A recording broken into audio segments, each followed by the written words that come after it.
예, 물리의 공식 문제인 것 같습니다. 그죠?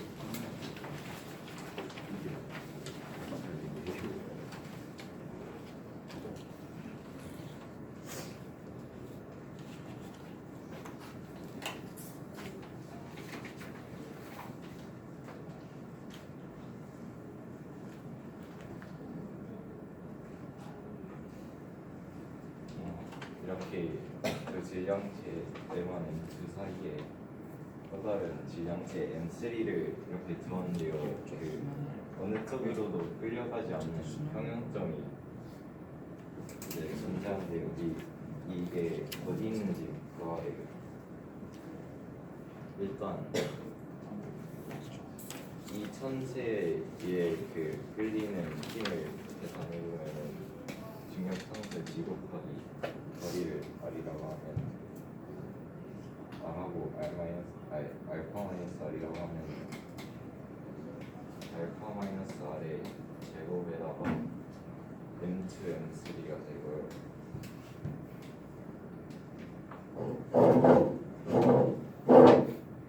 이 천체에 의해서 M3가 끌리는 힘을 계산해보면 G 곱하기 R제곱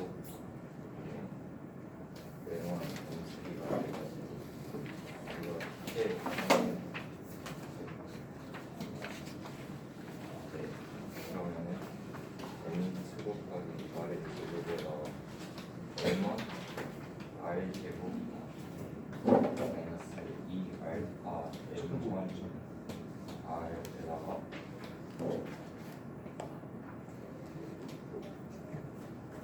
M1 알파 제곱이 됩니다. 이 2차원 공식을 풀면은 이 길이 R이 나와서 그 평면이 되는 위치를 찾을 수 있습니다.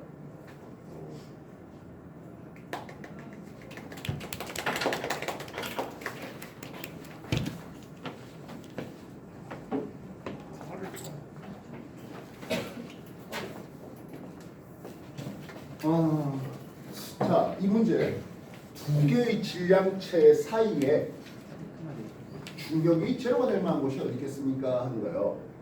이거 어디다가 응용할 수 있을까요?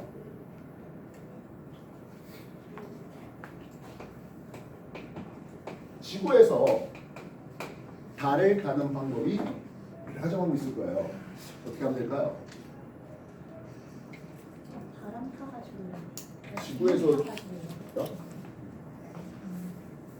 지구에서 달까지 가는 과정을 하겠습니다.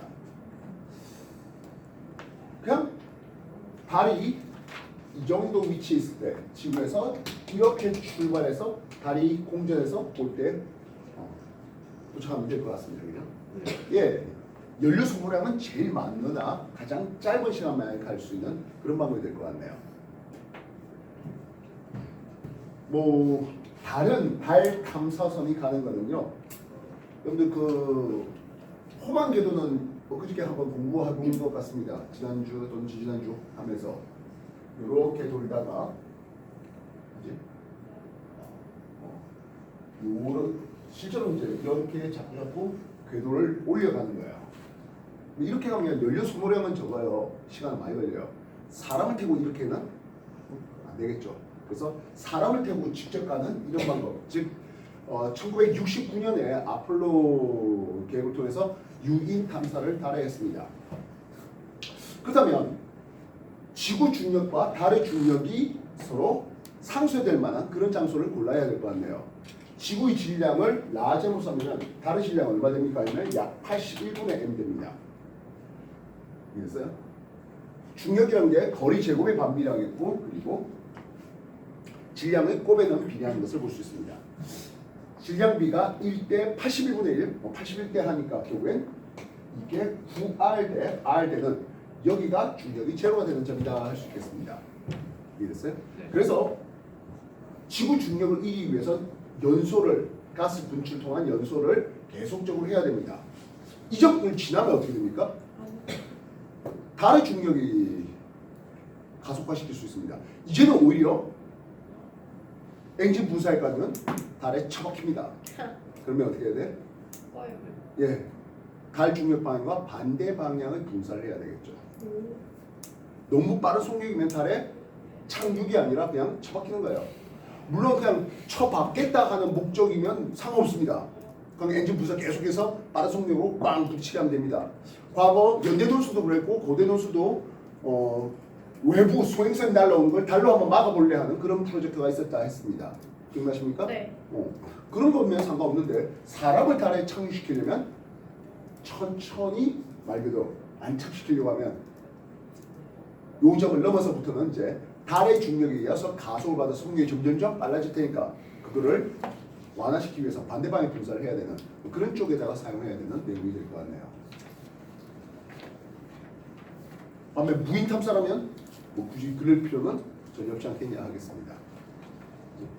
그래서 궤도를 계속 이렇게 점점점 이제 궤도를 길게 나가는 방법이 있겠고 한번 엔진 분사해서 이렇게 또 가는 방법도 있는데 유인 탐사는 그냥 바로 스트레이트 가는 짧은 시간만에 가야 되는 그런 일들을 하고 있습니다. 그렇게 하더라도 아폴로 계획에서는 대략 가는데 3일, 오는데 3일 정도 걸렸는데요. 여기 뭐 아폴로 이런 쪽에 한번 얘기 들어보시면 하겠지만 이게 항상 성공적이지만은 않았어요.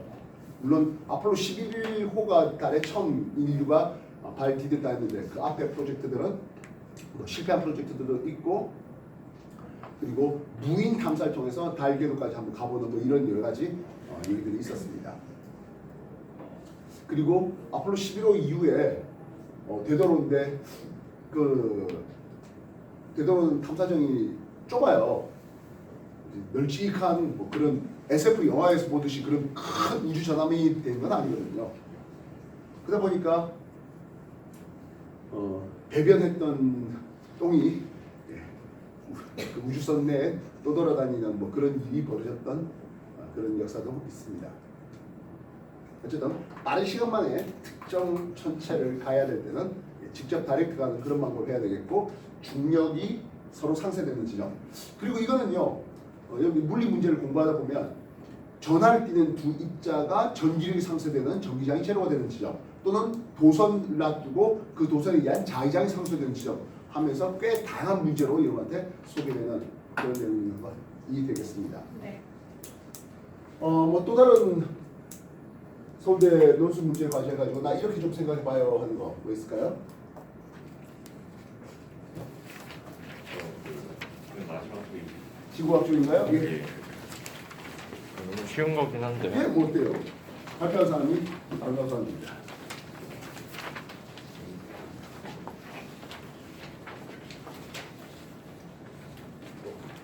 예.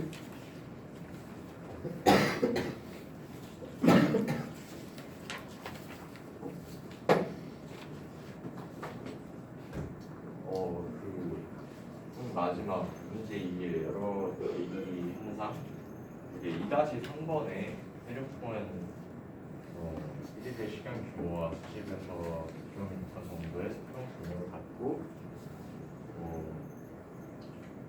해수면 온도가 2도 상승을 했대요. 넓은 지역에. 그때 태풍이 강해질 가능성이 높은가 약한가를 이제 얘기하는데 태풍과 유풍이 부는 게 이제 기가 있다고 하고 바다가 있다고 하면은 우리 비열이 높기 때문에 여기가 가열이 낮에는 여기가 가열이 더 잘 돼서 이렇게 공기가 상승해서 이렇게 도는 거잖아요. 근데 여기를 기준으로 바다인데 여기가 온도가 상승을 했으니까 이 두 개의 온도 차가 더 작아지니까 여기에 기압차도 더 작아져서 풍이 약해진다고 생각을 했고요. 2-4번은 도시 열섬에 대한 건데 도시 열섬은 도시 지역의 지표 근처 기온이 주변보다 높은 현상인데 진짜 도시를 하나 그려보면은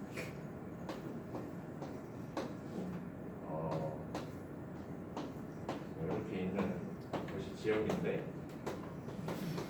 이게 상대적으로 여기 있는 데보다 그 온도가 높으니까 여기서는 일단은 가벼워져서 공기가 상승할 거고 여기는 상대적으로 낮은데 여기에 공기가 지금 너무 올라가서 여기가 저기압이 됐으니까 이렇게 올라가서 네 공기가 열로 움직일 거고 여기에는 때는 온도가 낮아지면서 열로 이동하다가 여기에 또 얘가 열로 갔으니까 여기 또 사라져서 여기서 하강기를 해서 이렇게 열적 순환을 이룰 것이라고 생각했습니다.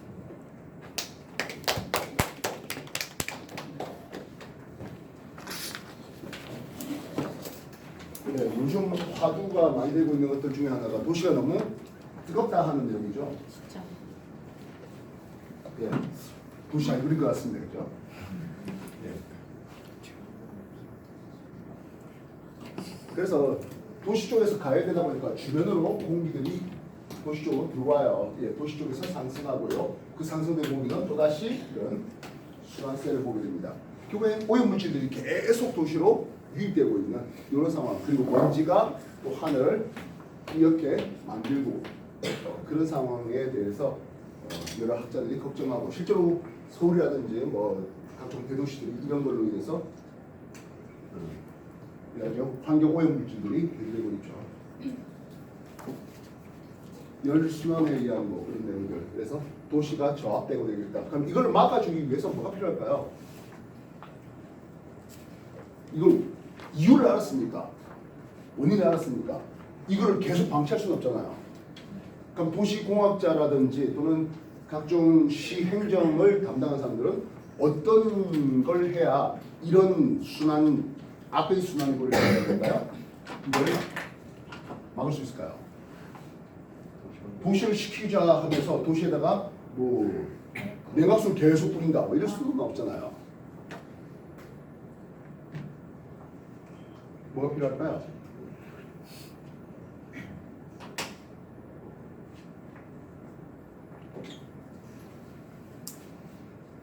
다 뜨겁게 만들었어. 응? 다 뜨겁게 아 만들었어. 이쪽도 뜨겁게 만들자고요? 열평 영상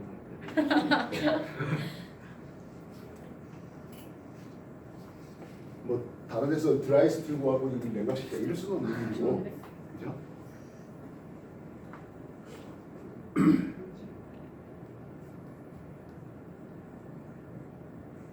예, 뭐 어쨌든 도시가 열을 뿜는 과정들이 많잖아요, 그지? 그걸 이제 대중교통으로 즉 각자 차량 이용하는 걸 대중교통으로 막 바꾼다든지 그런 부수적인 거 많잖아요. 네. 그리고 어쨌든 남은 땅덩이 있으면 나무를 좀 더 심어서 집 도시가 열을 흡수하는 걸 좀 막아주자 하는 것들도 있겠고, 그리고 각종 옥상 지붕에다가 반사도가 높은 페인트로 옥상을 칠하면 빛이 흡수되는, 그래서 지상의 온도가 올라가는 걸 막아줄 수 있지 않겠냐, 반사도를 높일 뭐 그런 방법을 생각해보자. 그리고 어차피 빛이 떨어지는 거 뭐 태양 전지판을 이용해서 전기에너지 생산하면서 그늘로 만들어주고, 그러면 태양에너지가 전기에서 생산되겠다는 것은 열에너지로 전환되는 과정을 좀 막아주겠다, 그런 걸로 생각해 볼 수 있는 거죠. 도시 전체를 망가뜨리자, 부셔뜨리자. 열전대로 쓰면 안 돼요. 열전.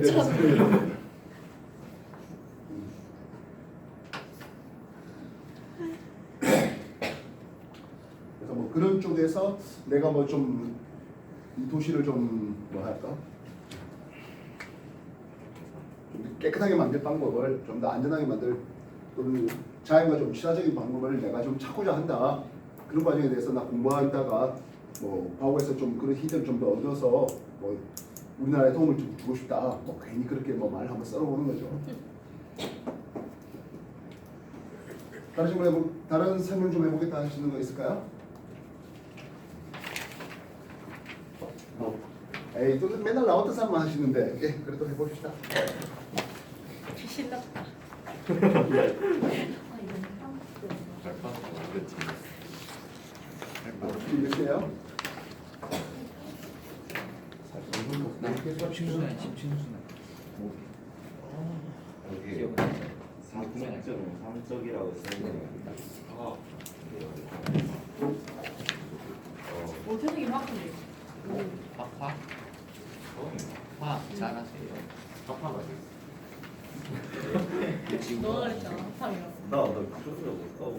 진짜 있다고. X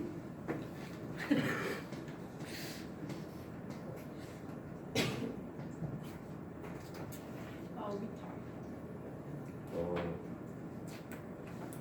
첫 번째 이온화 N, 그러니까 이온화 에너지는 이렇게 된다는데 이건 뭐 이론적인 그런 값인 것 같아요. 아무튼 이걸 리튬 원자의 첫 번째 이온 에너지를 구하는데 얘는 원자 번호가 3이니까 여기가 대입하고, 그리고 첫 번째 이온화 에너지는 이렇게 전자 이렇게 해가 있으면 얘를 떼내는 거기 때문에 N인 2인 껍질에서 떼내는 거기 때문에 여기다 대입을 하게 되면은 1.3 곱하기 4분의 5가 돼가지고 계산해봤는데 대충 이런 숫자가 나와요. 이게 메가줄폴 이거. 근데 이게 실제로 측정한 값이 0.51이에요. 이게 왜 그러냐면요.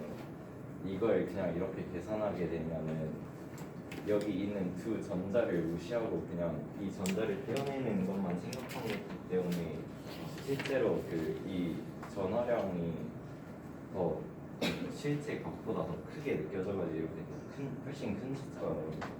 여기 전자가 두 개가 있어가지고 가려막기 효과라는 것에 영향을 받게 돼가지고 이 에너지가 훨씬 떼어내기 쉽게 됩니다. 왜냐면 얘네들 반발력이 작용하고 얘네들이 이 전 화량을 가려 막는 그런 느낌인 것 같습니다. 네.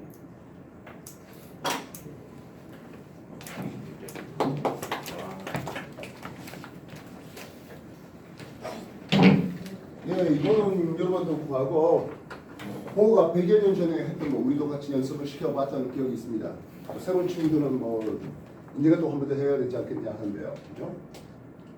전자들에게 필요한 에너지가 마이너스 주양자수의 제곱에 K를 쓰는데요. 화학에서는 1312kJ/몰 그리고 물리에서 13.6 일렉트론볼트/K를 그렇게 쓰는 놈들이었습니다. 여기에 여기 Z의 제곱을 썼는데요. 그거는 이제 수소였기 때문에 그냥 1로 썼던 그런 상황이었고요. 그지? 이거 증명하는 거 진산 쪽은 아마 1학년 2학기 중간고사에 요거 증명을 해야 할 겁니다.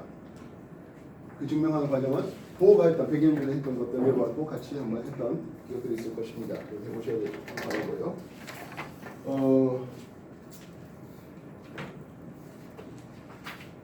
같은 해에 서울대에서 정신호술로 준 힌트가 있는데요. 정신호술입니다. 같은 해 겁니다.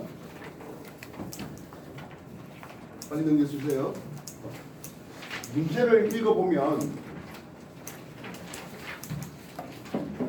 위성 구름 사진을 보는데요. 열대 지역은 많은 구름이 존재하고 아열대 지역은 구름이 거의 존재하지 않아요. 여기서 말하는 아열대 지역이라고 하는 것은 중위도 고압대 또는 아열대 고압대를 얘기하는 겁니다. 대표적인 아열대 고압대에 해당하는 그런 지역들이 아까 봤던 안데산맥의 타클라마 그쪽이고 또 사하라사막 그런 쪽으로 보시면 될 것이겠습니다. 두 번째, 그리고 구름의 분포와 헤들리 순환의 구조를 고려해서 적도와 북반구 아열대 고압 사이의 대륙간 상층 하층 바람을 얘기하라 했는데 이거 우리가 아마 다음 주 지구과학 수업이 되면은 대기와 해수의 상호작용하면서 헤들리 순환을 그리고 페일 순환을 그렇게 소개할 건데요. 그런 쪽에 관련된 내용의 문제가 되고 있습니다. 그리고 3번이 꽤 재밌네요. 뭐냐면 적도 지역은 불규칙한 형태이나 중위도 지역에는 형태가 분명한 여기서 A, B 또는 A', B', C' 돼 있는 게 뭡니까 하면 결국엔 온대저기압이에요. 우리가 지난주 해서 온대저기압, 열대저기압 이런 것들 공부를 했는데요. 그리고 북반구의 온대저기압만 우리가 열심히 공부를 해봤습니다. 근데 이러고 수능 특강 한번 공부한 적이 있었습니다. 그때 남반구 온대 저기압 지역을 또 공부시킨 그런 문제가 하나 있었습니다. 기억나십니까? 우리 지금 맨날 북반구가 있는데 그죠? 그래서 북반구와 남반구 그럼 뭐 하는데 대칭적으로 생각하면 되는 거잖아요. 그래서 남반구의 이제 구름을 즉 온대 저기압의 구름을 또 한번 비교해 보자. 그럼 왜 이렇게 반대 방향이 돼 있냐? 뭐 결국에 전향의 방향이 반대가 되니까 뭐 이런 식으로 넘어갈 수 있을 것 같습니다.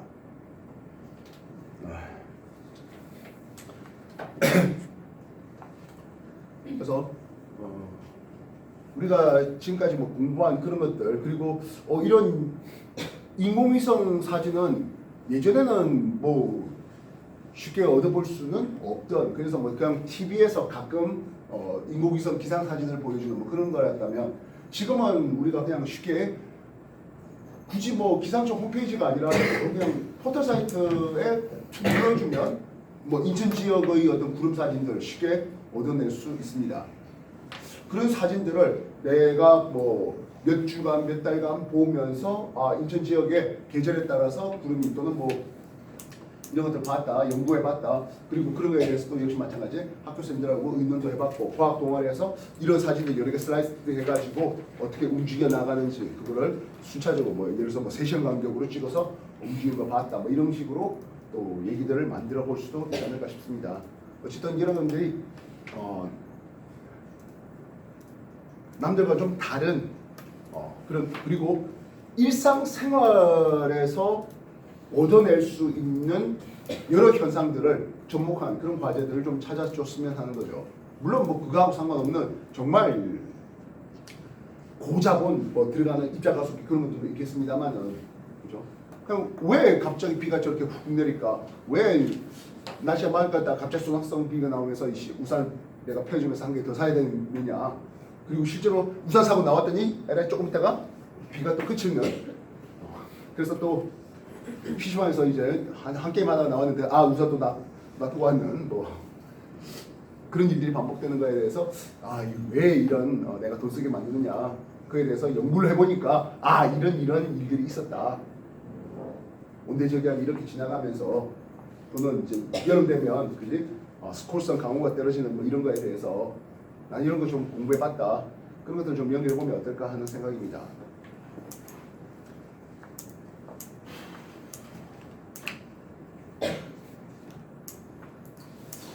우리가 물리에서 굴절 스네일 법칙을 공부해봤습니다. 그죠? 느낌 빠고죠? 자, 이거는 누가 봐도 서울관대 논술 문제입니다. 자, 다음 주에는 서울대 지구학은 별로 없습니다. 그죠? 예. 그래서 서울대 지구학 논술 과제 하나 하고 성균관대 물화생이 있네요. 여기 과제하고 해서 여러분들 한번 생각을 정리해 보시기 바랍니다. 제발 힌트 좀 들고 다니십시오. 네. 일주일간 좀 생각하라고 던져드린 건데 그냥 흐지부지 던져버리면 이 수업이 재미없어지죠. 안 그래요? 네. 정리하십시오.